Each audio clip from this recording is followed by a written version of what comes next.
Alright, so I just wanted to get a quick look at my car, kind of idling a little rough.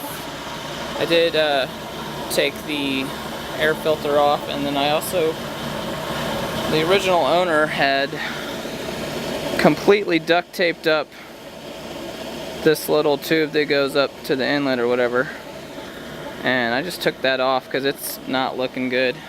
It's gonna need to be replaced, I think. So here's what it's looking like. Definitely has a strange sound to it. Take this off and it gets worse. So I think it's coming from the carbs.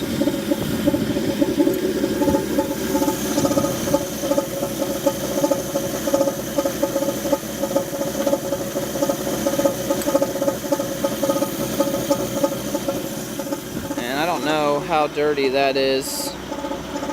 I might need to just get that replaced as well.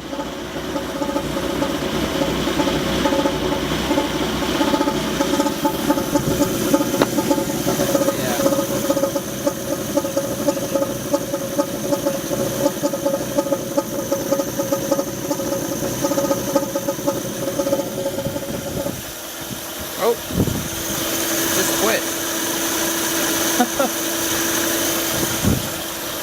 So it just quit making that noise. I'm not really sure why, but yeah, that's how it's running right now.